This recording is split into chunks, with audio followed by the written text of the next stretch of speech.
There's nothing like snook hook sets at dawn or catching a tarpon in the moonlight. Find your next fishing trip made easy on fishingbooker.com and experience the magic of the Sunshine State or any other destination on your fishing bucket list. Book a blue water adventure in search of sailfish or go snapper fishing with the kids. With over 6,000 captains and trips to choose from, planning your next one just got a whole lot easier. Download the Fishing Booker app on the Google Play or App Store, or visit them online at fishingbooker.com to book your trip today. I'm sure a lot of you guys remember the old ceremonial hunting tradition of eating the heart out of the first animal you kill. Meat from those organs are among the most nutrient-rich foods on the planet. You can get those same benefits your ancestors craved via convenient daily capsules from Heart and Soil. Find out more at heartandsoil.co. And remember, use code MeatEater for 10% off your purchase. 46% of Americans expect to leave behind financial obligations when they pass away. So it's crucial to make sure your family is financially protected. Policy Genius helps you find the right life insurance coverage by comparing options from America's top insurers with help from licensed, award-winning agents. Secure your financial future with Policy Genius. Head to policygenius.com to get free life insurance quotes in just a few clicks. That's policygenius.com. Welcome to the Wired to Hunt podcast, home of the modern whitetail hunter. And now, your host, Mark Kenyon. Welcome to the Wired to Hunt podcast. I'm your host, Mark Kenyon, and today on the show, I am joined by Georgia hunter and host of Realtree Roadtrips, Tyler Jordan, to discuss exactly how he'd handle some of the most challenging deer hunting scenarios in the whitetail woods.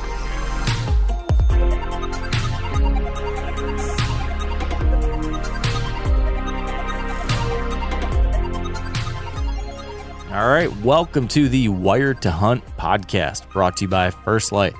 And today we are in week 3 of our What Would You Do series, in which we are tossing some of the best hunters in the world a series of difficult hunting scenarios, all sorts of different stuff. Some of these are the same questions I ask the guys over and over again. Sometimes these are questions more specific to their unique experiences, but the main thing we're getting at here is trying to get into the minds of these deer hunters, to figure out how they tackle, how they deal with tough hunting situations, how they make their decisions, how they deal with adversity. That's the kind of stuff I want to know leading into my next hunting season. How can I get better at those things?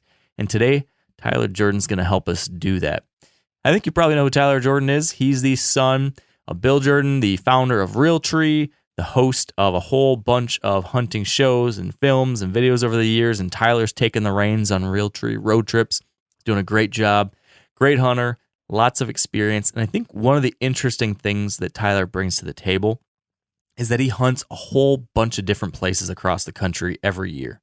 So he's seen deer acting a certain way in the Southeast, and he's seen deer act a certain way in the Midwest, and he's seen it in the West, and he's seen it in the South, and he's been on kind of all points in between. There's not a whole lot of people who probably have been to as many different locations as Tyler has. And he's been with very, very good hunters too. He's been in hunting camps with some incredibly experienced and successful folks. So he's gotten to learn from the best of the best.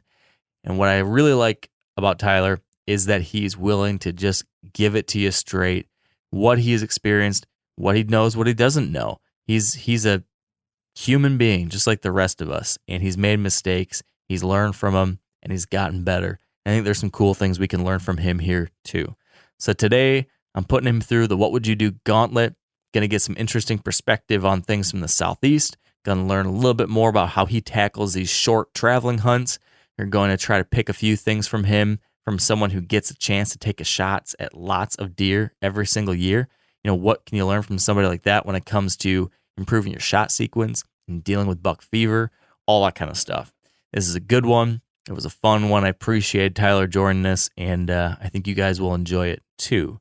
Now, real quick, before we get to the main show, I want to give you a couple quick plugs.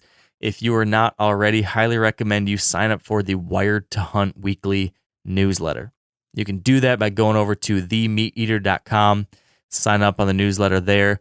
That's where you'll get my every Monday note in which I kind of update you on what's new in my world or what's new with Wired to Hunt, things like that. Maybe a quick tip for the week. And then as well with that, we also then share with you the latest content from Meat Eater and Wired to Hunt's whitetail world.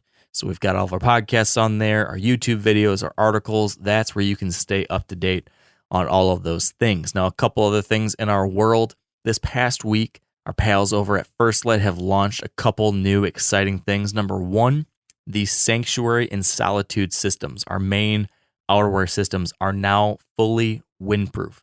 It's something that folks have been asking for a long time, myself included, and now we're able to do it and keep these things quiet. There's a new built-in integrated windproof membrane that makes these suckers just hum. I mean, perfect, windproof, no noise, just what you want. So that's exciting. And then number two, a new piece, a totally new jacket just launched as well called the Source Jacket. It's an idea I've had for years. I've really hoped and dreamed we would do it. I talked to the First Light designers about this almost 5 years ago when I first came on to Meat Eater. I said, I really want a super lightweight, ultra packable, silent puffy for whitetail hunting. I wanted that little tiny puff. I used to have this nano puff made by Patagonia that I loved. It was so tiny you could stuff it in a water bottle and take it with you if you wanted and pull it on when you need that little extra warmth. Well, First Light has gone and created that kind of thing that I've always hoped for. It's called the Source Jacket. It's very quiet. It's packable. It's lightweight. And it gives you that extra boost of insulation. If you want to throw it on as an outer layer, you can. It's DWR treated. It's got a tough outer fabric. It can handle briars and bark and stuff like that. Or it works really well as an inside layer to kind of boost anything else you're wearing. So you could put it underneath your Solitude system, and it's basically now the equivalent of something like the Sanctuary. Or put it on underneath your Sanctuary, and you're basically wearing a sleeping bag that's going to keep you warm no matter what. So highly recommend checking out the Source. It was one of my favorite new pieces last year when I got to use the Proto, and I think you guys will really dig it too. So all that stuff you can find if you go to my gear recommendations on the First Light site. That's store.themeateater.com/Mark. So just go to the Meat Eater store/Mark, and you'll find those things listed there as well as a few of the other items that I highly recommend from First Light too. So that is it. That's my plug. Appreciate you joining me. Hope you've been enjoying this series. We've been kind of trying to get a really diverse mix of folks. So we've had like land manager with Grant Woods. We had like the public land DIY do with Eddie Claypool. Now I've got Tyler, who's done some more private land, some lease, some outfitted stuff, but been all over the country and had those unique experiences.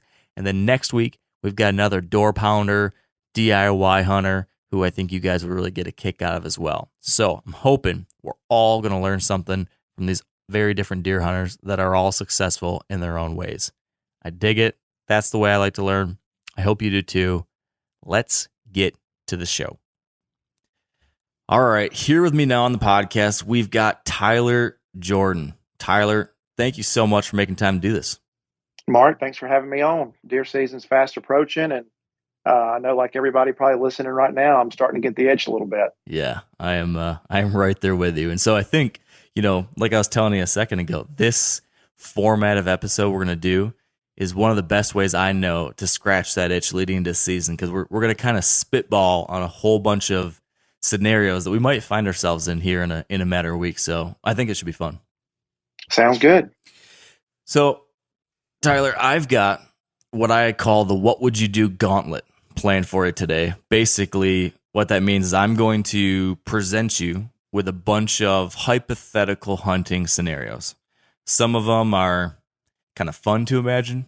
Some of them are real doozies to imagine. It's going to take you to a dark place and you're not going to like me anymore. But I think, I think by walking through these and kind of thinking through like how you'd approach it, I think we'll get to learn and get an interesting look into kind of how you approach deer hunting. And what I love about what I've been doing with this podcast over the years, I guess, and I'm sure you've seen the same thing, is that there are just a million different ways to skin a cat when it comes to deer hunting, right? I mean, I'm sure you've seen, there'll be like one guy who's a great deer hunter who will say, well, you got to do it this way in November, and you got to sit this place and then in December you have to do this. And then you'll meet some other person who's really, really good too, and they might tell you the exact opposite thing, right? I mean, That's right. Have you seen what I've seen as far as just this crazy array of different approaches to this deer hunting? Yes, and I think there's not just a simple blanket answer for everything, and I think you probably agree. A lot of that has to do just based off your location of where you're hunting. Yeah. How I approach deer hunting in Georgia versus how I might approach a late season deer hunt in Nebraska, Montana, Kansas is going to be a whole lot different. So it's just not as simple as saying, here's what everybody should do this time of year. Your food sources and, what stage of the rut, certain states may be in. I mean, that's going to determine a lot of your approach and how you attack every situation. Yeah. So, you're hosting Realtree Roadtrips, and I think you probably could speak to this better than anyone, but I've always kind of said that if you want to up your deer hunting game, the simplest, fastest way you could do it is to start traveling to deer hunt and hunt new places, because it just forces you to relearn so many things, to do what you just said, which is learn all these different regional things. It just takes you out of your comfort zone. Would you agree with that? I mean, has that been the case for you, traveling, going on all these road trips all over the country? Yes, it definitely has. How I deer hunt here, the start of the season is completely different than how I hunt Nebraska, which is where I've been for the last 3 or 4 years hunting. And so learning, different deer's habits, in the Midwest versus the Southeast, it's a completely different style and a totally different approach. How you scout is completely different. Where in Georgia, we rely a lot on trail cameras, food plots, that we've planted versus when I, start up in Nebraska early season, we're doing a lot of glassing. That's how we find a majority of our deer. And then we kind of make a game plan and go from there with hanging stands and, getting ready for the season. So, definitely if you really want to increase your knowledge and, or even find out how much of a dummy you might be too, is going to some of these places. You think you know a lot about your deer, but you really get tested when you go and try other places. But to me, it's fun. That to me is what is most fun about hunting is every season, visiting these different states, you learn a little bit of something different, that you didn't know before. So, that's really the joy that I get in doing this every year. Yeah. I'm right there with you. So you mentioned how, you approach things differently down in Georgia. And that kind of ties in perfectly the first scenario I wanted to run by you. So let's just jump right into this. Okay. And I think this is something that this scenario I'm going to paint for you is something that you basically lived, I think, last year to a degree. So you probably have some firsthand experience to share here. But here's the situation. Let's say it's late July and a world-class buck shows on trail camera on your home farm. And it's a situation that's like there's no other buck you want. Like, he's the one, he's the only one, and it's maybe a once in a, I don't know, decade opportunity, or maybe more. Right. What would you do just in the month of August? Let's say all you have is the weekends in August to get some work done, to get whatever final preparations you need to get done, whether that be habitat work or stand prep or scouting or anything. What are the most important things you could do during those 3-4 weekends in August leading into this season, trying to kill that one special buck? What would you do in that situation? Well, Mark, I feel like, I don't know, for people that have seen it, the biggest deer I took was actually last year, and it was actually the exact same scenario that you just laid out. Yeah. I shot my biggest deer with a bow, biggest deer that we've taken in Georgia, grossed 189. And when we started getting those pictures late in July and August, it was all of, how do we not mess this up? So, Yeah. he was on camera very consistently, in Georgia, and just like other places too. I mean, you don't know how long they're going to stay on that pattern. So, that really those first few days of the season are going to be very, very crucial, to really make sure everything is done right. And so, we had 2 cameras out, multiple stands put out as well for different wind situations. In those weekends in August, we did a lot of, prep and just, trimming limbs with those stands. We had 2 ladder stands up. The first The first couple sits were, not successful. We blew some deer out of there, but um, and that's a problem too. Here is just you have a lot of light and variable winds early season, uh, here in Georgia. So just trying to play that wind, um, and having stand locations already done before the season gets here. That to me is the most crucial, and just making sure you have shooting lanes as well. Just that extra trimming that you can do during the summer makes all the difference. And for us, we film a lot of our hunts too, so making sure that the other guy in the tree, has lanes to see through, is very crucial. Yeah. How did you drill down to, exactly where you thought you were going to kill this buck? Was it just like he showed up on one of your cameras and he kept showing there, and so you just knew, well, this is the spot? Or did you have to, cast a wider net with cameras to kind of figure out where he was the most? Like, how did you zero in? Yes. So he was first coming to this field we had planted in clover and chicory. That was where we first got the first couple weeks of pictures of him. And then, as it started getting closer to the season, the deer was getting less and less frequent on this camera. And so, we decided that, that we were going to try a couple different cameras and, putting them out kind of where we assumed some of these deer were bedding, and, going up the hill near the bedding location, but not getting too close, trying to still keep some distance between, where the deer were bedded and where the cameras were.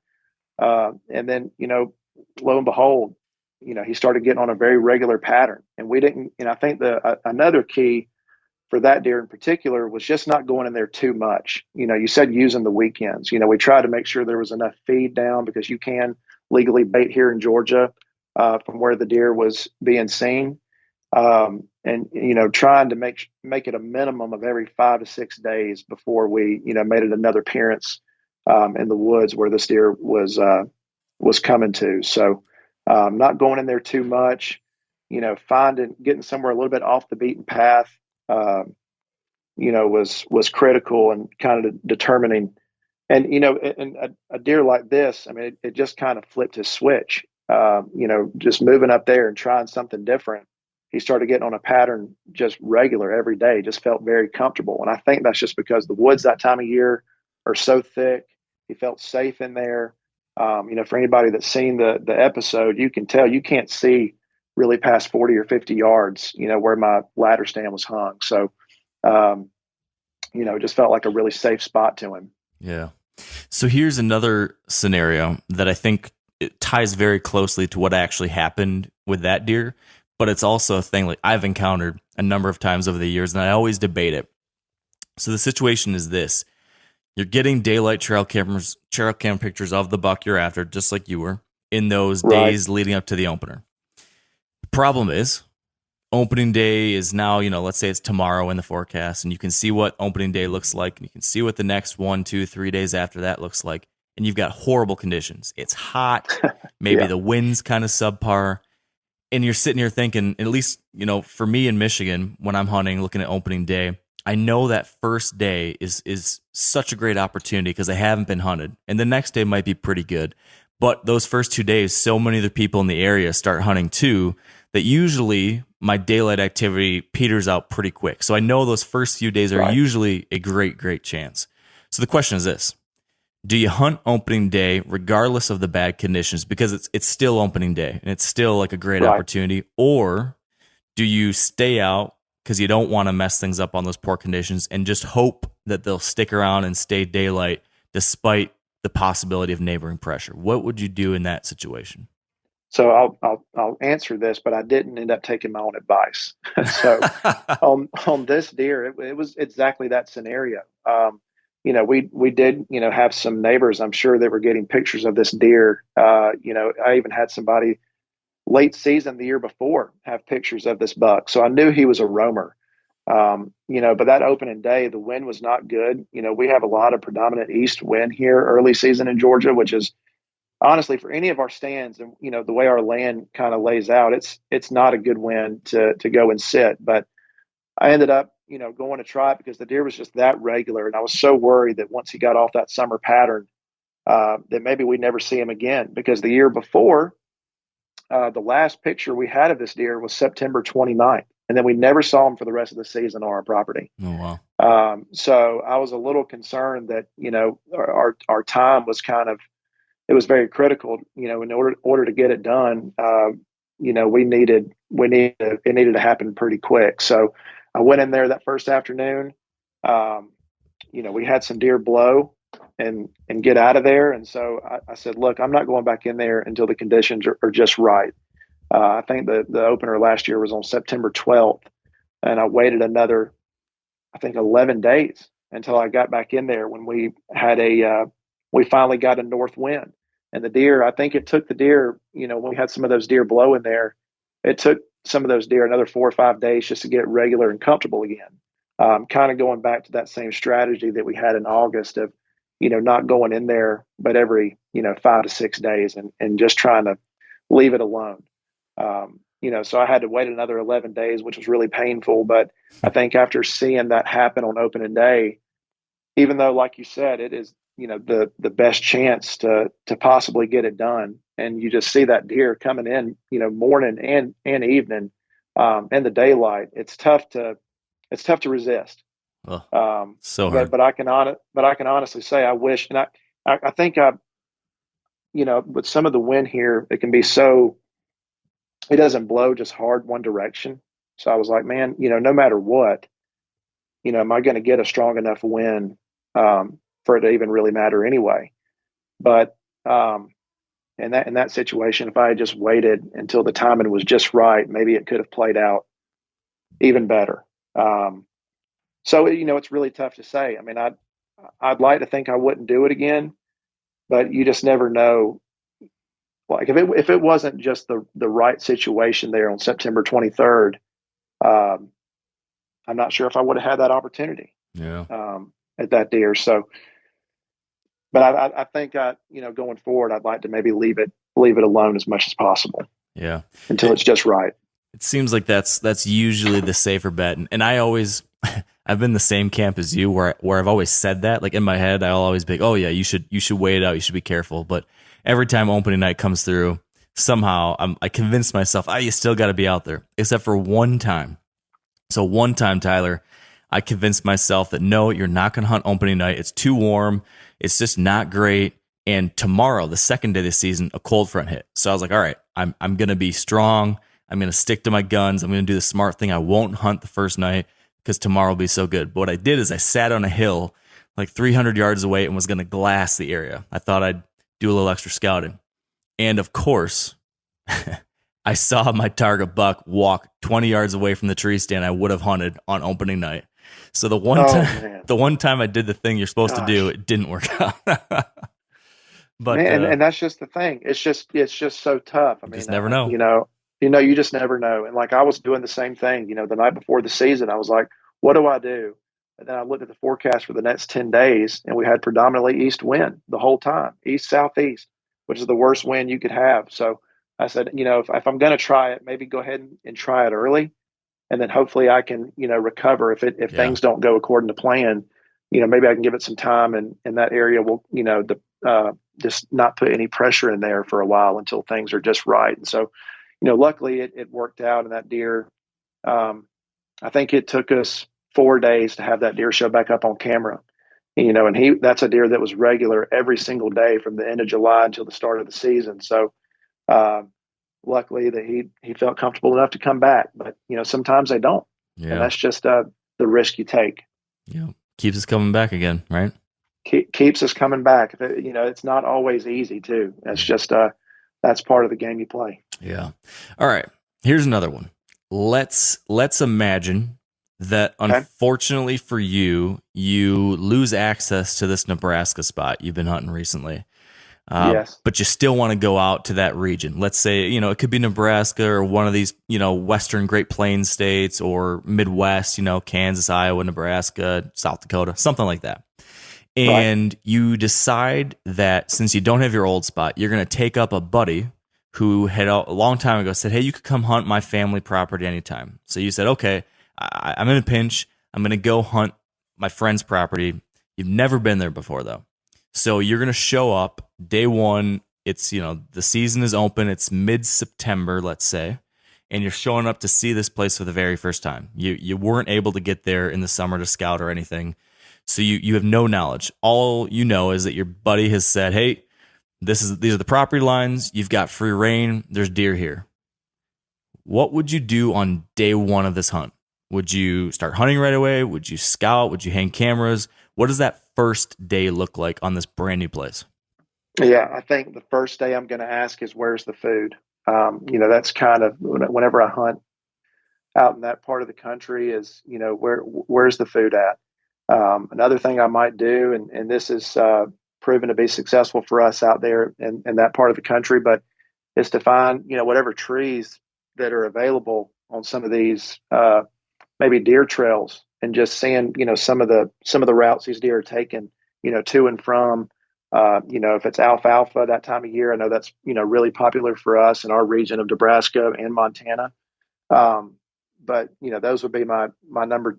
That'd be my 1 and 2 things: is where's the food, and where can I get a trail camera at? It may not tell you the full picture. And then, especially in Montana, and is this exact same way, is there anywhere I can get a vantage point where I can get and go glass from? Glassing a lot of these places in Nebraska and the Milk River, where I have I've spent a lot of time over the years, can really tell you a lot more so than even a trail camera can. So if there's anywhere that I can get and sit far enough off that where I don't disturb anything or mess it up, and then maybe after a day or two of doing that, then maybe you start, game planning on maybe where to hang a stand. And, that could be another option too, is, sometimes, when I first started hunting this region of Nebraska, was getting in a tree stand where you're close, but you're not close enough to where you're going to go in there and maybe mess it up. I didn't really expect to go in there and be successful, but it did tell me a lot about the deer's habits, maybe what trails and routes they were taking to the alfalfa in the evening. So, that time of year, it's really tough to hunt in the mornings, at least where I'm at. So I would definitely, stay off that and hunt primarily in the evenings. Just a little bit of a safer bet if you're going to be there for a while. Yeah. So glassing, that first morning sounds like, but you mentioned wanting to, find those trails and the trees that they're passing through, possibly putting those cameras up. Is that something you'd be, cruising around midday that first day doing that? And would you be on foot to scout? Would you drive in a truck? Would you take a bike or a 4-wheeler or something? Like, what would be the way you'd want to do that kind of preliminary day one scouting? How would you do that usually? Yeah. So I know what I've done in the past is we have these bikes that we take, just an electric bike, and I have a little cart that I can, put my cameras on and not try to ride anything that's going to be too loud. And, those bikes are pretty stealthy. So, using that to try and go and find as many places, or if you find a water hole or, different trails, the only problem is like, there's just sometimes not a ton of trees. Like, sometimes you got to get a little creative and maybe even find like a stick or, something you can stick in the ground and tie a camera onto, to see, where some of these deer may be coming. I've had to do that many times. So, that first day I'd be doing a lot of that, just trying to get around there as quietly as possible. And, doing that mostly, during the middle of the day, not first thing in the morning. I'd say, early season, anywhere between, 10 and maybe 1 or 2 o'clock, that'd be the time to go scout and glass. Yeah. What's the bike you're using these days? I finally decided I need to get me one of these. So I'm trying to get some intel from folks to see what they like the most. What's your take on that? So we're actually sponsored by Baku Bikes. Okay. And so Baku, I mean, they've been great too. And, even for the Georgia deer, I don't like riding anything just too loud. And it's crazy that, you're able to cover as much ground And, I mean, and even turkey hunting too, we run those things all day long. I have the Mule Elite electric bite from Baku, and you're able to cover a lot of ground in those. And, and you really feel like it's probably the safest way to go undetected. At least for me, I found that better than, leaving my scent, by walking and doing it that way. I feel like, the safer you can be, the better. Yeah. They just seem to be so much more forgiving of wheeled access too. Yes. Yep. So it's been nice to have. Yeah, I bet. So my next question is this: same scenario, same exact question, except let's change the date from mid-September to now November. Would your day one be different now that you're showing up brand new on this place in November? Anything different? Yeah, I would say, probably something different. Definitely bring a grunt call and rattling horns. And maybe some of those places that you did have a tree stand hung, if you were just trying to go get inventory, and we're talking about bow hunting, right? Yeah. Yes. Yeah. I would say, definitely get somewhere where you can get maybe even a little bit closer to the action, just in case. And, a grunt call that time of year has been proven deadly. So have rattling horns. We rattle up so many deer, even that second week in November. It can just be starting to get really good. And, another thing we've been doing too is those Dave Smith decoys. They've been great to have. I'm not afraid, maybe in Georgia, I wouldn't be maybe willing to do that or as lucky, but I've had several successful hunts and, different people we've bought out there over the years. That's been a good strategy as well. I mean, if there's a dominant buck in the alfalfa field, or if he can see it, I've had some of them see that decoy and come in from 200 plus yards, just to come knock that thing over. That's so awesome to see. Oh yeah, it's fun. It really is fun. We don't get a whole lot of that, down here. I don't really know what it is, but the bucks, at least on our property here in Georgia, are just not quite as aggressive, maybe toward a decoy, or they're maybe a little bit more weary, of just succumbing to that. So, but it's something when you get up there and it works, it's pretty fun sight. Even if you have work on deer that are not quote unquote shooters, it's been proven to be a successful tactic. Yeah. Entertaining, if nothing else. That's exactly, makes for good video content. Yeah. Oh, I bet.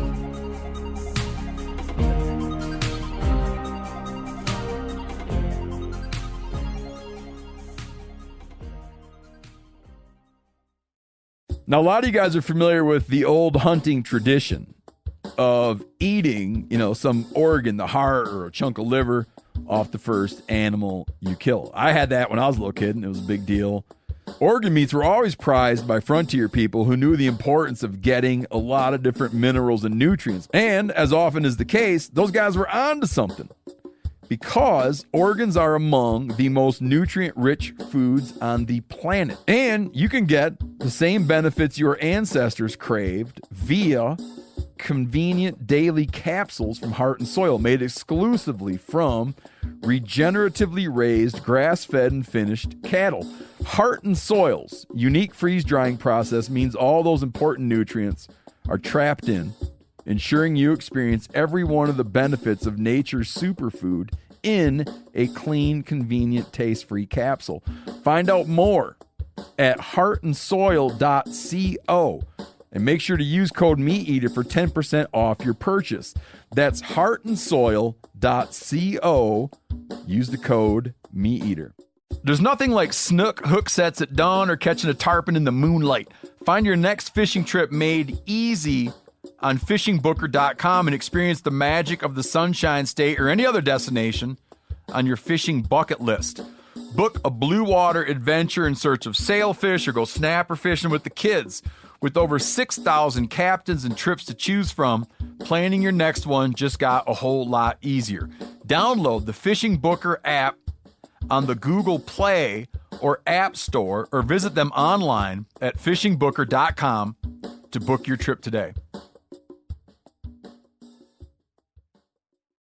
You ever get that feeling you're stuck inside staring at screens and a primal urge kicks in? You crave wide open spaces, fresh air, the chance to connect with the land.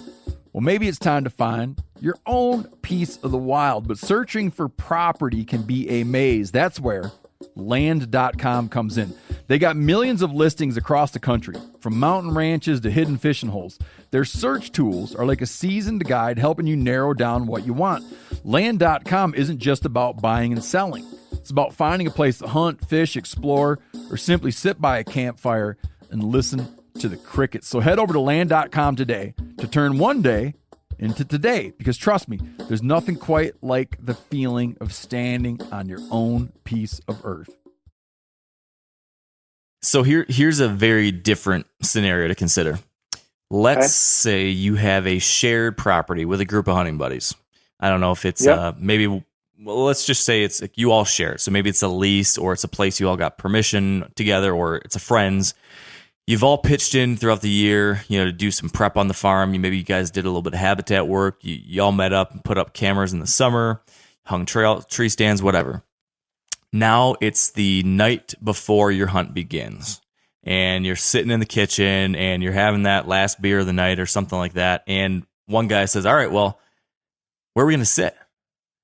So my question for you, Tyler, is how do you recommend, when hunting with a group of friends, how do you recommend fairly determining how stand sites are picked? Like, who gets to pick where they want, how they, how do you divvy that up? That just seems like one of those things that can be a challenge sometimes, because maybe everybody wants to hunt the one really great funnel. How do you do that in a fair, equitable way and share a place? Dang, that's a really good question. I don't know. I've always been, this is not really going to answer your question, but yes, I've been fortunate, to go and do a lot of really cool hunts and different experiences. But, what I try to do is just maybe pick a name out of a hat or something. I mean, as silly as that may sound, especially between, the different people that hunt on the farm. A lot of people want to go to one place, and there's really just no fair way to do it. You may have that buddy though that's maybe put in more work than the others, and we've definitely have had that too. I'd say they get the first right of refusal on maybe some of that, but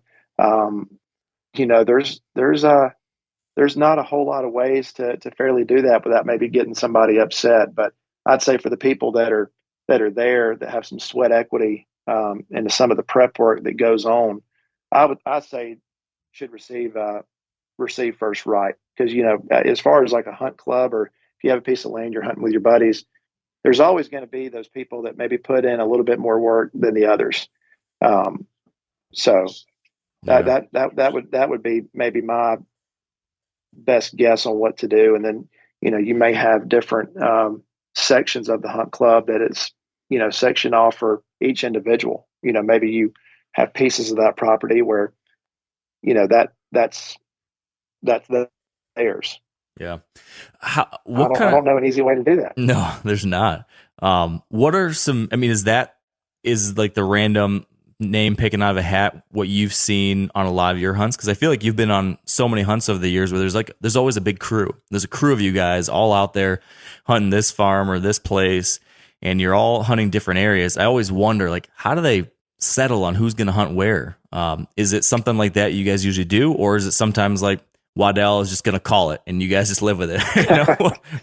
How's it go? I know I keep mentioning Nebraska, but that's somewhere where we've had big camps, and the Milk River's kind of been the same way. If somebody were to say, get maybe eyes on a deer and say, man, I really like that deer. So, man, you want to go hunt that deer? Well, we'll feel free. We'll try to go help you hang a stand, or, help you get something set up. And, that, I guess if that person wants to call dibs, that's completely fine. I don't get too territorial on any of these deer. And I think a lot of people in our group are the same way. I just want everybody to have a good time.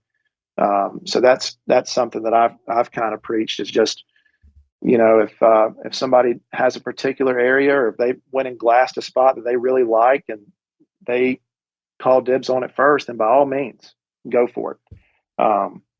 So that's kind of how we go about it. Yeah. We don't really designate somebody just to one particular spot. We kind of, like the good thing about Nebraska, where we go, we're going to have 3 or 4 days to go out there and glass and scout and hang stands before. And, if there's somebody that says, man, I love this particular area, then that's yours. If you want it, that's yours. So that's kind of how we go about doing it out there. Yeah. Well, it's good to, this comes back to a decision prior to the hunt itself, which is when choosing who your hunting buddies are. And I think it's important to choose the right group and have the right relationships so that you're in a situation where that kind of thing works and you guys are rooting for each other, and it's not, it's not controversial or combative and people are pissed at each other for taking this spot or that spot. I mean, that's a recipe for disaster. Yeah, we all pull for each other. We all pull for each other, man. It's a big deer for whatever reason, and I feel like I have a pretty good perspective on it. It can ruin a relationship, it can ruin a friendship, but that's just not how our group rolls. The people we have in camp, we're there for the experience, the hunt. Trying to get close to these whitetails is a challenge enough in itself. So we try not to let greed, play a factor in it, and just, do it for the right reasons. But, that does play out in some cases, but we've been lucky. Yeah. For the most part. Yeah, that's good. All right. Here's another one for you, Tyler. You are sitting in the tree and you get into the last hour of daylight of an evening hunt. You hear the crunch, crunch, crunch. You look off in the distance and you see a picket fence coming your way. And you very quickly realize that this is a buck that will make your Georgia buck look like a chump. You realize this is the biggest buck you will probably ever see in your life. He's well over 200 inches. He's got, I don't know, double drop tines. I mean, he's a dream deer. Yeah. And he's headed your way. And you're realizing, oh, wow, I'm going to get a shot at this buck. What do you do in the following seconds or minutes to collect yourself, calm yourself, mentally prepare yourself to get this shot? What's inside in between your ears, Tyler? Because I think one thing that stands out about you compared to a whole lot of folks, I think, is that you're in a position every year to see a whole lot of big deer and to shoot a lot of deer every year. So you've gone through this way more times than I have, I'm sure. What is your secret sauce to being able to execute in that moment? Yeah, so that's a great question. What I've tried to do is that once I get eyes on a deer like that, maybe a deer that I don't know, even if it's a deer I do know, I just try to go to another place. This is going to sound silly to some people, but I found that the best way to calm myself down is to not really look at that deer again, not look at his rack again. Obviously, prep for the shot, and hopefully I've done some of that work before the deer is coming in there, of knowing, where I'd like to shoot this deer. I have all my spots ranged in advance, but I try to just not think about anything that's going on in the moment. Trying to just get my mind as far away from that as possible, because I think where people can mess up is, if that starts going through my mind, like, man, this could be the biggest deer of my life. Don't want to mess this moment up. Maybe it's like a baseball player, going to the plate. You go up there and just execute, and just thinking about as little as possible. You don't want that added pressure of trying to execute that shot. You've practiced. You're ready for this moment. So, I try to let my mind go elsewhere. Where elsewhere is, I don't know. It can range from a lot of different things, work I have to do at the house, or, thinking about an email I need to respond to or something. I mean, just trying to do as much as I can, not to let the moment get the better of me. I like that. Now, what about, is there any like your shot process itself, like now that buck's getting into range, I'm curious, do you have like a mantra? Do you have anything you say in your head as you're drawing back or as you aim or anything to try to stay in that moment? Or do you prefer to stay out of the moment completely and kind of be on autopilot? Yeah, I think what I try to do there and is to be really confident, not overconfident, but I kind of tell, like, something I always tell myself is, man, you're going to smoke this deer. Like, you're going to make a great shot. Mm-hmm. When you draw back and, you're on a deer of any size or caliber, you can get shaky, a little nervous, but I try to tell myself over and over, like, man, you're going to put it behind his shoulder and drill this deer. Just make a great shot. And I found that when I go in there with that mentality, instead of being nervous or, just want to keep the buck fever as far away as possible and keeping that kind of don't give a crap attitude of, letting the moment overtake me. And just, going in there kind of with a force is kind of what I found to work for me, at least. Yeah. And then let the buck fever creep in after the shot is executed, hopefully. Yeah. That's the right time to feel it. Yeah. Now here's the doozy. Let's imagine the situation happens. It's November, we'll say, but you miss him. Yeah. What do you do after a miss on a November hunt like that? Are you the type who can just stick it out and stay out there and just like the best way to get this off your back is to shoot another one today? Or do you pull out, go back to camp, shoot your bow, build your confidence back up again? What are you physically doing? And then what are you mentally doing to get your head right again after something like that? Yeah. That's a great question. I think after a miss, going back and figuring out what exactly happened. But what I like to do is to go back to camp, and I'm fine sitting it out, for the rest of the hunt and not letting that get me down too much, because misses just happen. Bow hunting's really hard. So going back and trying to get, 10 to 15 shots, making sure my equipment's on, and just getting my confidence back that way, is probably the best thing, for me to do. You can't beat repetition. It's like, falling off a bike, getting back on. You just got to get back out there and do it. So everybody, a baseball player, you strike out, but your next at bat, you got to go out there and make it count again. So I try not to let it get me down too much. I think when I was younger, I did a little bit.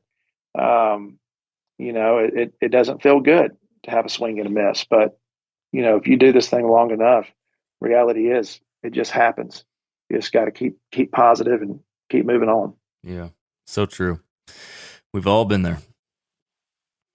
Too many times. Yeah. All right. So let's step back from the shooting and get back to another hunt thing. And let's say this is like a late October hunt, and you're back in the Southeast. Maybe this is a home farm Georgia hunt. Maybe this is somewhere else you guys are poking around down there in the Southeast. But let's call this kind of mixed timber and ag, kind of diverse habitat. And a small cold front pushes through the day before. So let's say, I don't know, let's say it's cold front coming through on October 26th, and you're thinking about hunting the next day. And that cold front pushes through, and you get your first daylight trail camera picture of a mature buck in this area. It's about 20 minutes before dark on like a small food source, like a little hidey hole food plotter, corner of a field, something like that. Okay? This is the first time he's been daylight this season. Now, in most situations, at least for myself, I'd be very excited about that, and I'd be thinking about getting right back in there that next night. But here's the thing. The wind is going to shift 180 degrees the next day. Let's say it was a west wind when that cold front hit and he showed up. Tomorrow, everything's the same, but the wind is a complete shift, and now it's an east wind. Yeah. Do you hunt that spot the next evening, given that it was daylight, or does that shift in wind direction worry you enough to not do that and instead do something different? Yeah. If the wind was bad, I'd likely go in there and do something different. especially if, where he was on trail camera is going to be, dead downwind, then, I'd like to try and do something else. I think I still wouldn't be afraid to go in there. Hopefully I have another stand set up. And if I don't, wouldn't be afraid to go in there sometime, maybe during the middle of the day and get up another stand. For me, anywhere between that October 24th till about November 6th or 7th, I'm trying to be in a tree as much as possible. And like you said, he's daylight for the first time. And also not afraid to go in there and do a hanging hunt, for the right wind. That's close to that deer. This probably wouldn't work for that scenario, but if you had a ground blind where you could go in there and enclose your scent in for bow or gun, something that's hard shell. We use that a lot here, just because the wind can be screwy a lot. So if there's a situation like that where I can use a ground blind to my advantage, I'll do that as well. Okay. So that brings to mind another scenario that I was going to run by you, and it's something I've encountered. Specifically, there's one spot that really kills me that's like this, and I've seen similar in other places in the Midwest. It's a little bit similar to what we just discussed, but here's the situation. We're in November now. You're somewhere in the Midwest. Yep. And you discover just an absolute sweet spot. It's deep in the cover, but you can tell like this is the spot within the spot within the spot. There's a little creek crossing with bedding all around, and from afar, you have seen numerous shooter bucks all cross right here. They all come through this bedding area. They all cross right here. It's the spot. The Right. problem is that it's a very high deer density area, and there's just deer all around it. And as you sit there on the outside looking in, you're thinking, man, how could I ever hunt right inside there where all these deer cross by without these 40 does that are always coming in and out of here, winding me and blowing the whole thing? Right. What do you do in that situation? Do you hunt down right in that spot, knowing there's the risk and just hoping that you can pull it off? I've heard you say spray and pray in the past. So would you spray and pray in a situation like that? Or would you say it's just too risky and you got to hunt off of that somewhere else? No, I would, I do spray and pray some, but if the density is that high, with deer in a particular area, I don't know if there's, the amount of scent cover in the world, that could cover up your scent good enough. So, no, I would try to hunt off of there a little bit. If they are going to a spot in the field where I can get a stand, hung close to that area and just give myself a little bit of breathing room, especially to start off. Not saying I wouldn't go in there and try that situation maybe later on, or if I didn't have a whole lot of time in the hunt, but I would say right off the bat, to get right on top of them and risk blowing the whole thing, would probably play it safe. Go back to the playing safe mentality that I should have listened to a year ago. So that's probably what I do in that situation. Yeah, just to start off. Yeah. So in my example, where I had something like this, I had an area like this I knew about. I finally had access that I could hunt deep in there finally, and I kind of had the same thought you did. I was worried to go in there too soon, so I kept trying to play the edges and hope I can make it happen. And finally got towards the end of the time I had left, and I finally thought, man, I just have to throw caution to the wind. I'm going to get one chance. I'm just going to try it. I'm going to swing for the fences. And so I snuck in here. I walked the creek all the way into this bedding area, deep in there, well before daylight. It was like November 5th or 6th or something like that. And I hang a new set in this tree right in the edge of the creek. And I picked a day where the wind actually blew down along with the creek. So I thought that was my best chance. If there was anything that might let me get away with something, it'd be if my wind was in the water.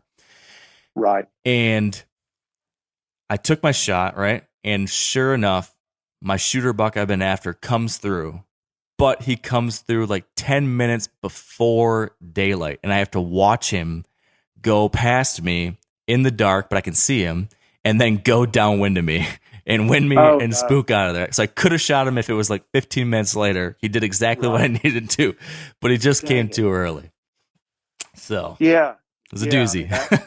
That unfortunately can happen. I think what I found in the Midwest, we use a lot of that style of hunting is, playing it safe the first few days. You can learn a lot those first couple sits, those first 2 or 3 sits in a stand. And, you think where the deer are funneling out of a lot, but then, if you were to get down somewhere and get a little bit further off that crossing where those deer are coming to, you get a way better lay of the land and go, oh, I may go try that tree tomorrow, or go, maybe try that setup, midday, and go have a stand hung there for when the wind switches back right. So, that it can teach you a lot playing it safe, but, there does come a point where it's like, you're getting a little bit late. You've been there for 5 or 6 days. It's like, how long can you continue to do this? Yeah. And you got to push in a little bit, but, I would probably, like I said, play it safe to start off with, and then, gradually creep in if you can. Yeah. High risk, high reward. That's right. Here's kind of a natural next step scenario then. If we say we're kind of play it a little bit safer in the beginning, right? So let's imagine it's that hunt and we're a little bit off of the best stuff. We're still in some pretty good areas though. And you see a shooter buck cruising about 100 yards out.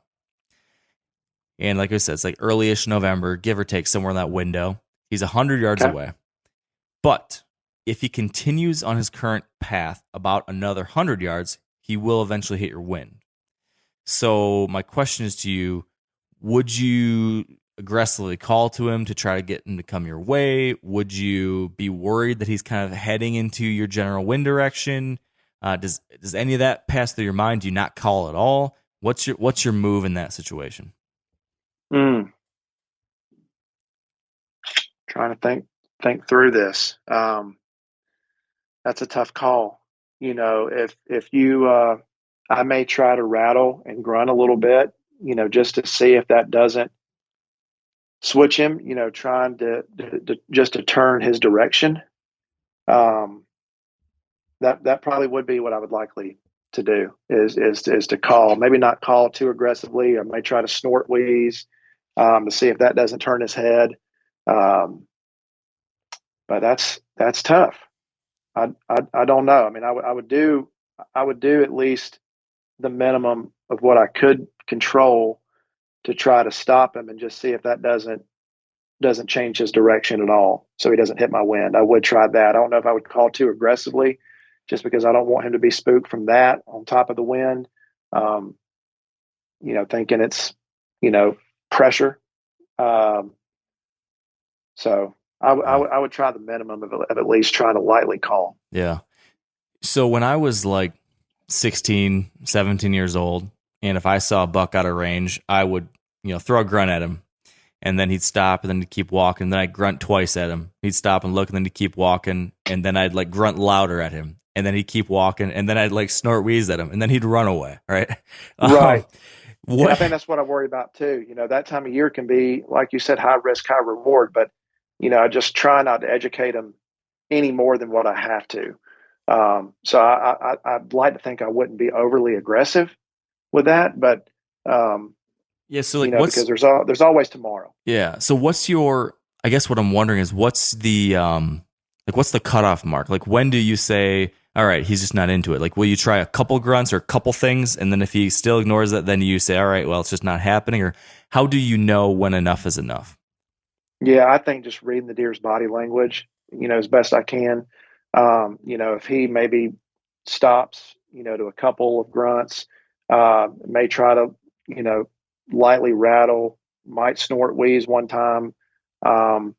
And if the deer doesn't react, or, maybe stops just for a brief second, keeps on going, then, I'll call it off. I won't try to get any louder, won't continue to do it. And if he hits my wind, he hits my wind. That's part of it. But I definitely don't want to try to spook him any more than what I have to, in hopes of, trying to maybe close him out later in the season or the next day, or if I have a few days, our hope that maybe he will somehow not hit my wind as bad as I think he will. Maybe he's got his back to me where he maybe is not paying attention.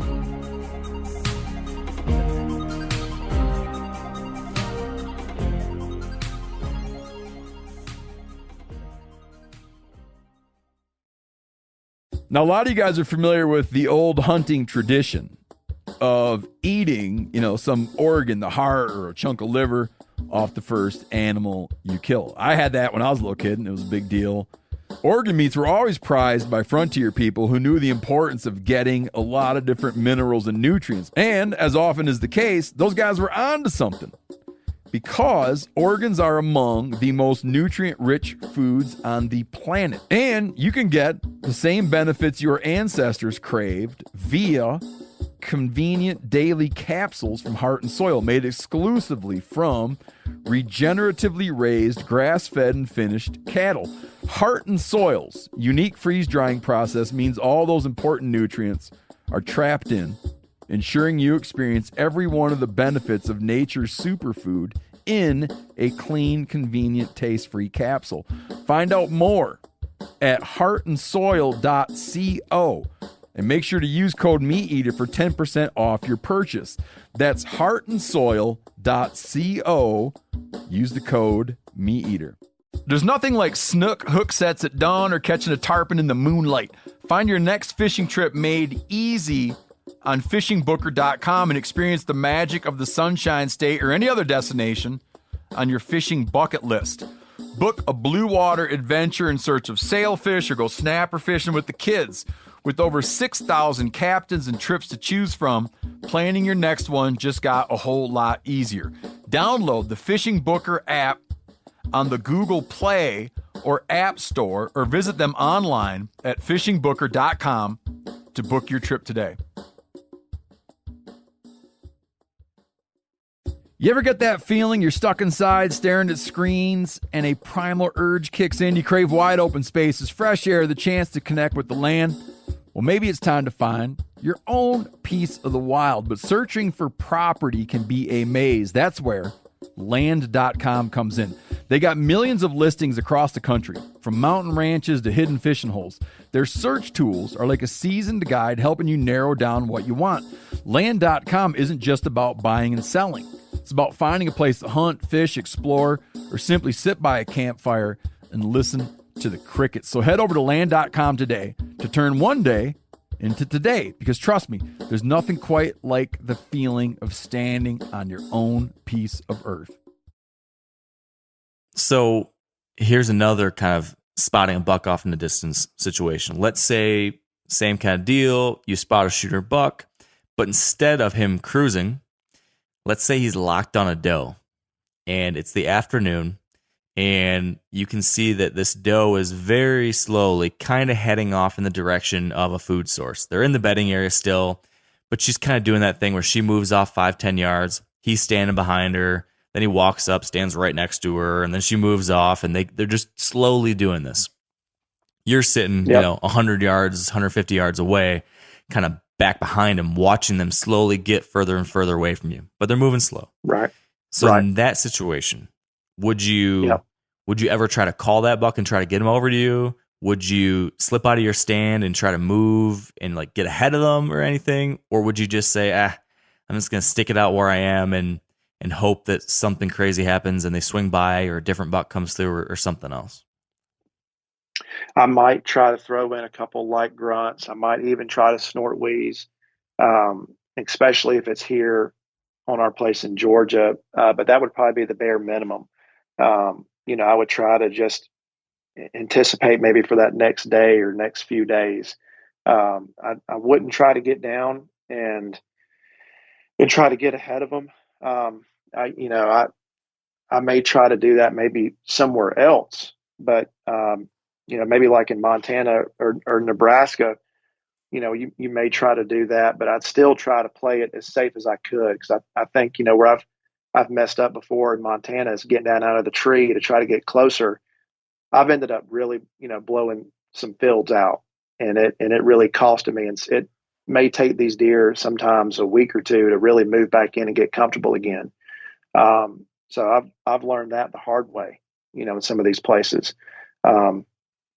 So I'd say, at least the first time, like if it doesn't work, maybe after a couple of days and you can't get any closer, then maybe you do try the ground approach. But I'd say to start off with, better safe. Yeah.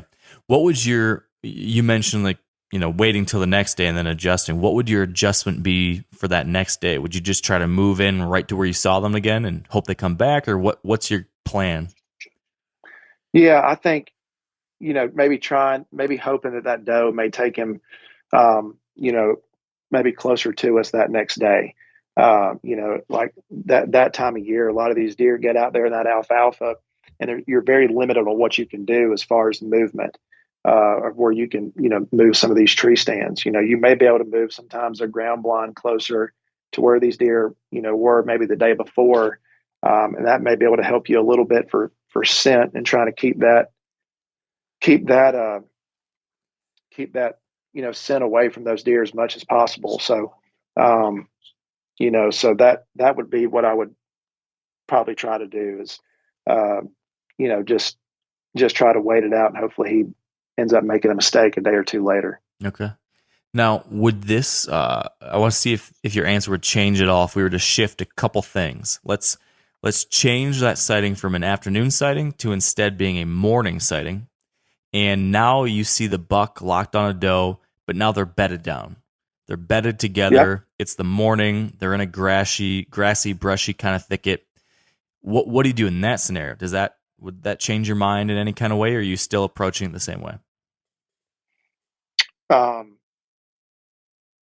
So that he's bedded down with the doe. He's locked down with the doe is what you're saying? Yep. It's the morning. They're bedded down. It's like 10 a.m. They're bedded down together. They're 100 yards away from you. You see them. They're not going anywhere. What do you do? Oh, man.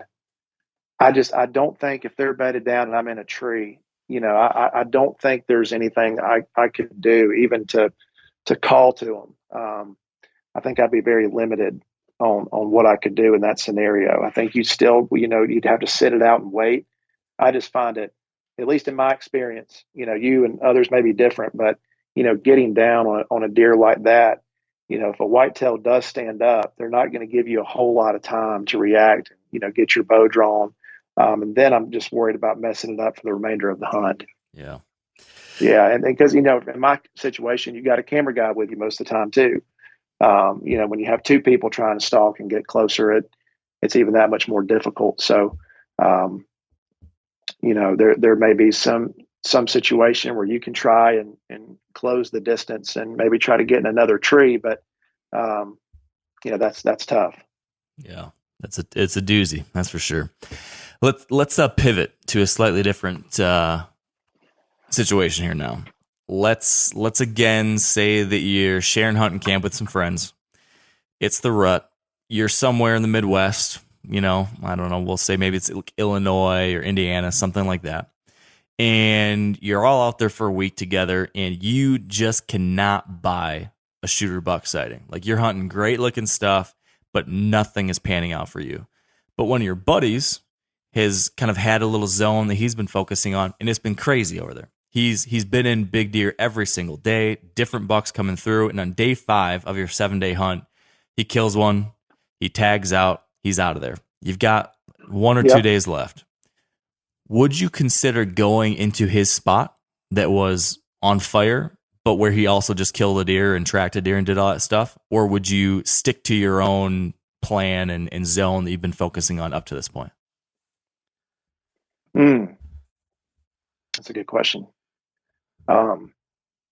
This may not be the right answer. Maybe there is no right answer, but I've always been the kind of guy, if I have time, invested into a certain spot, maybe I, won't be as willing just to pick up and move. I get so familiar and comfortable with my surroundings, even if, maybe a buck hasn't shown up, quite yet.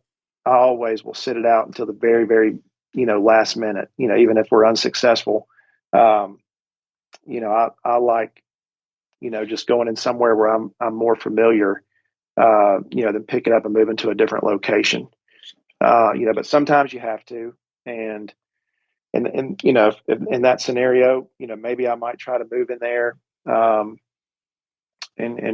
try my luck somewhere else. But I've always found it for me. I try to really stick it out with the game plan that I've set out for myself. And it doesn't always work out. That's just unfortunately part of the risk you take is you may be unsuccessful, but I've always found that maybe the longer I stick it out and try to exploit all options on the current location I'm in, it usually ends up paying off. Yeah. I battle with this every year during the rut. Like just last year is a perfect example of this. I found just a dynamite rut spot. It was like everything all stacked up. It was downwind of a great doe bedding area. It was like a hub of two different pinch points that came together, and there was a pond there, and I had food up on the rises above me. It just screamed amazing. And Right. and then it just wasn't. There was younger bucks and deer slowly rolling through here and there, but it was not what I was thinking it would be. The big ones never showed up, and I kept battling. I'd sit there like midday on these all day sits and say, okay, you could trust the place and just believe that eventually the good one has to come through because it's such a good spot. Or you could go chase, you could go try to find where the hot action is right now. And I went back and forth 1,000 times, and I must have lost 3 or 4 years off my long-term life expectancy because how much I stressed about it. and I never figured it out. I kind of did a little bit of both, and it never worked. But it's a tough one. Yeah, it is tough, and like, I'm sure there are situations where maybe the hunting is really not as good for me. And like, I'd want to go up there and try something different, where my buddy was just successful, maybe tagged on a really nice deer. I don't really know why. It's just, you have to kind of go in somewhere and learn that place all over again. And if I feel like there are some deer in the area where I'm currently at, I like kind of sticking it out and seeing it through the end. But it doesn't always pay off. There are many times, probably more often, that it doesn't. So it just, how stubborn can you be? Yeah. Does that what am I trying to say here? Does that ever change in any way on the very last day of a hunt? Like, do you have a situation, or are there examples where in the past you've ran a game plan all the way to the end, and then you get to that last day and you get a wild hair, or you say, what, I just got to try something new, or I just got to do the crazy thing, or I just got to try X. Do you ever have that happen? Yeah. I mean, I've had that happen, and I've had it, and just to be honest, I've had it not work out more so than, maybe I have had it work, but, I think that's to be expected. Yeah. In Nebraska in particular, I remember a hunt 2 years ago. We were there for 13 days. And very limited trees, very limited place you could put ladder stands or a hang on. So I was kind of having to move my redneck blind, up and like just around, different points of the field where these deer were coming. Well, I was trying not to get too close to where there were 2 or 3 trails. He was a drop tine 8-pointer, and where this deer was going, it was a really pretty deer, maybe 145, 150 inch deer. Never had killed a deer with a drop tine, so I thought, man, this would be really cool. But I said, man, we're on day 13. Like, we gotta kind of go all in and get close to this spot. But I knew, we're gonna have a good chance to go back maybe the middle of October. So if you're gonna try something like this now, maybe now's the time to do it. So we have that mobile redneck, put it on a trailer, and I got within maybe 50, 60 yards of where these deer were going. And there were a lot of deer coming down these 2 or 3 trails. And I actually saw him coming. It was not him that actually got spooked. It was really the deer that were in front of him, just kind of not liking the blind. And even though you do have an enclosed redneck, you still have scent. When you have to open up that front window, there's still some scent that can leak out. And they're seeing you for the first time. You've played it safe this long, but this is new for them. So, there were some deer that got the better of us on that one, and it didn't work. So that's just kind of, like I said, part of it. And I've maybe had one instance in Montana where we kind of went all out. There's a group of trees in the middle of alfalfa, and all week long we were not going in there because deer were on either side of this alfalfa. And we knew if we went in there and got in that single row of trees, we were going to blow some deer. There were no ifs and buts about it. But it was the next to last day of the hunt. decided to go in there and hang a ladder mid-morning. And another problem with that was deer were bedded out there in that alfalfa too, and that was really the main problem why we didn't put a tree stand or anything in there. But we went in there at 10 o'clock, put up a ladder stand, blew some deer out of there. It actually ended up paying off. The deer actually, when the wind started to die down late in the evening, the wind really wasn't blowing hard one direction. So it ended up working out. But you couldn't have guessed that beforehand. It was kind of just something that just happened, and I think a lot of deer hunting too requires a ton of luck that has to go your way. Oh, man. So true. You just got to do enough things right enough of the time to finally catch that lucky break to coincide with it all, right? Yeah. And you can overthink it. I mean, that's kind of what we were doing all week. I was like, man, I wish we had tried that earlier in the week. But, when you look at it from up top and you see, 20 head of deer bedded, I'm like, man, what can you really go in there and do without blowing everything out? And we did. I'd probably say, 50, 60% of that field we blew out. But, when we hung that stand up at 10 o'clock, we sat in there all day and shot that deer maybe with 10 minutes left to go of daylight, for camera. So it ended up working out, but not all the time it does. Yeah. Sometimes you got to give it a shot. Got to risk it. Yeah.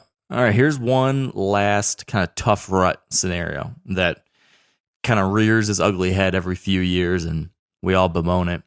But let's say it's like the second week of November, and you're on your rut trip to wherever it is this year on that date. We'll say probably Kansas, Iowa, somewhere in the Midwest again. Beautiful time of year, right? Should be top notch, but your weather conditions for that week are hot. It's like 70s and lousy, and you're miserable out there. How does your hunting strategy change at all for that time of year? Or does it change at all given the warm weather, or do you stick to your usual rut kind of tactics? Man, I feel like I experience a lot out there in Kansas, and I try to usually hunt that last week of October, first week in November in Kansas every year. If we're not somewhere else, but man, I've seen it happen out there as well. I mean, I still wouldn't be opposed to sitting all day, even in really hot conditions. You just kind of never know. That can be a magical time, really, no matter what the weather, the moon as well. So, I try not to let it change my strategy up too much because, I've heard plenty of stories from people that hunt around that area. Don't let the weather dictate too much that time of year. It's not what it was 2 or 3 weeks prior. And you want to be in a tree as much as possible. There's a window, usually anywhere from that first week of, really that last week of October, Halloween, those first couple of weeks in November. I throw every other strategy I've had up until then from September and October kind of out the window. Because, you expect the unexpected that time. And that goes with any weather condition. There have been so many deer that don't show up on my camera. When I'm out there in a tree, even when it's hot, cold, that I wouldn't have seen if I wasn't out there. And then you kind of adjust and your strategy from there. So I would say I try to stick it out. The rut's just one of those times of year you can't think about it too much. You just got to be out there. Yeah. And what about what's your favorite, if you had to kind of describe your favorite rut type of setups? Is it the typical stuff that we all hunt, or do you have something a little off the beaten path that you tend to like to do during that time of year? Paint me a picture of what a rut hunt set might look like for you. I feel like it's pretty, I am usually in Kansas, mostly that time of year, but anything where I can see, whether it be, standing beans, that time of year in Kansas, seeing deer out there, during the rut, but then also being able to see, different trails and stuff too, where if I get eyes on a deer, I can maybe try to turn him with a grunt or a rattle, but having as much of a visual, that time of year and to cover as much ground, I feel like is really critical. I like to be able to see, and just for deer out there. I mean, I've had plenty of times, does not always a monster, but you get a glimpse of a deer that's 400, 500 yards out there. You start rattling that deer will turn and come. So I like being able to see as much as possible, and to maybe stay on a heavy trail. Yeah. What's your your typical rattling sequence look like during the rut? I'm just kind of curious, like how long, is it just one nonstop thing? Is it stop, start, stop, start? What's that look like? Yeah. So I try to do it, maybe every 30 to 45 minutes. And so a rattling sequence may go for, I don't know, maybe sometimes even 45 seconds to a minute. And then I'll try to lay off, for, like I said, 30, 45 minutes, unless I, have a visual of a deer that, I'm interested in trying to get turned around to come our way. Try not to overdo it. I don't know if you can overdo it that time of year, but I try to give it that's kind of my gap time in between rattling. Yeah. Okay. All right, man. You have made it through the main section of the gauntlet, but we've got this last set of rapid fire questions. Okay. So I've got 5, 6 questions here. I'm going to ask you real quick, one after the other, and I'm just looking for like a one-word answer or as quick of an answer as you can give me on these, and we'll just rattle through real fast, okay? Okay. Sounds good. All right. These are a little controversial, Tyler, so you might get some haters coming off of these, so be ready. Well, plenty of those anyway. Yeah. So it's all good. You and me both, buddy. So here we go. Does the moon matter to deer movement? Yes or no? Yes. Would you take a 50-yard shot at a whitetail with your bow? Yes. If you could only have one of these tools for the rest of your hunts, for the rest of your life, would you choose rattling antlers or a grunt tube?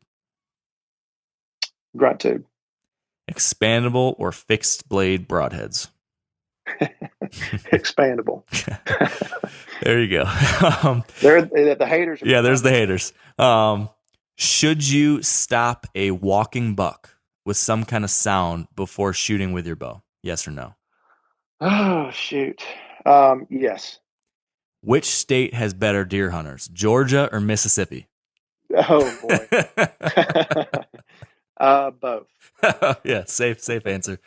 All right, so here's the last one. This one's not quite as rapid fire, but let's imagine that I rule the world. I have control over all hunting scenarios, situations, license allocation, yada, yada, yada. And here's the deal. I am going to take away your right to hunt for the next 20 years. You can't hunt ever again for 20 years, Tyler, unless you kill a mature buck in one day this season.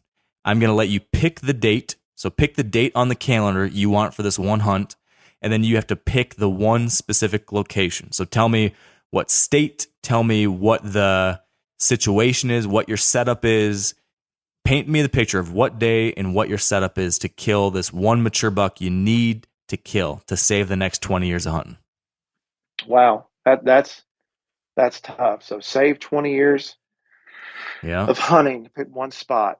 I would say, probably home, just because I'm so familiar with this place and have kind of grown up on it. I really feel like, even though people would argue that maybe other places would be easier, I feel like I could have a good chance at a mature deer here. I'm just so familiar with this property. So I would say that, maybe early season, finding a spot like in the woods, kind of like what I had last year with my deer, hunting somewhere near oaks, pin oaks, water oaks, sawtooths. So that would probably be my ideal setup, is somewhere early season, September. Let's just say we've been fortunate here to have a lot of mature deer still on a pattern early season. So I would say early season is really my favorite time. So let's just say September 10th. I'll play the odds and hopefully be able to get a mature buck down. But early season, early season in Georgia. I like Probably it. hunting in the woods. I like it. You've bucked the usual trend. Most people pick like the first week of November in the Midwest. So I like that you're willing to risk it in Georgia early season. That takes some gonads. I like it. I think the reason why is just, other places, while it can be really good, it can be really unpredictable. Yeah. And it may not pay off for me, but I've always found I like early season more than I do maybe the end of October, 1st of November. While it can be fun, deer are a little bit more patternable for us, that early part. Yeah. Yeah, I really love that early season too. Something pretty special about that bed to feed pattern they can still be on, and they can still be visible, and you can figure them out, and it's fun. It's a really good time. It is, and we're getting close to it too. I know. So, exciting stuff. It sure is. And you made it through. You've completed the gauntlet. So Nice. Thanks for bearing with me on this and taking a trip down a few of these wild storylines. No, it was fun. Mark, it's been a pleasure. I really appreciate you having me on. Oh yeah, man. Right back at you. I appreciate you taking the time. And before you go, can you just focus in on, where they can catch the latest with the new season of road trips and anything else you guys have got coming out that people should be keeping tabs on? How can they follow you throughout the year? All that stuff. Yeah. So I have my own Instagram, Facebook, Tyler Jordan, pretty easy to find. Realtree Roadtrips is the digital show that we're hosting. Myself, Brian Brown, who's a producer, he'll be hunting on camera. And then we have a new addition, Michael Pitts, will also be joining us. He'll be out there in Nebraska for that first week of bow season. Chipper Jones will be out there with us. We're going to do some semi-live hunts from out there. So excited to kind of going to go the Bill Winke model. And, when we have hunts, we're going to try to get them uploaded that night, maybe Nice. late in the night. But we're going to have guys working hard trying to get that stuff edited and content out there. So excited. Can't wait to get the season going. And then after Nebraska, we're going to be in Georgia. Got a couple of nice ones here. Maybe not quite as big as last year, but some nice deer nonetheless. And looking forward to hunting with the family. So ready to kick off the 22 season. Can't wait. Awesome. Well, I'm looking forward to following along, Tyler. Keep up the great work, and good luck this year. Awesome, Mark. You too. All right, and that's a wrap. Thank you for joining me. Appreciate you. Make sure you're following along with Wired Hunt on Instagram. I'm even on TikTok now. I don't like TikTok. Not a fan, but I'm there. That's another story, though. So follow me on TikTok. Follow me on Wired Hunt's Instagram account, Facebook, the Wired Hunt Weekly newsletter. Check it all out. Have a great day. Good luck with your summer scouting or your early season hunts, whatever you're up to right now. Get after it. Have fun and stay wired to hunt.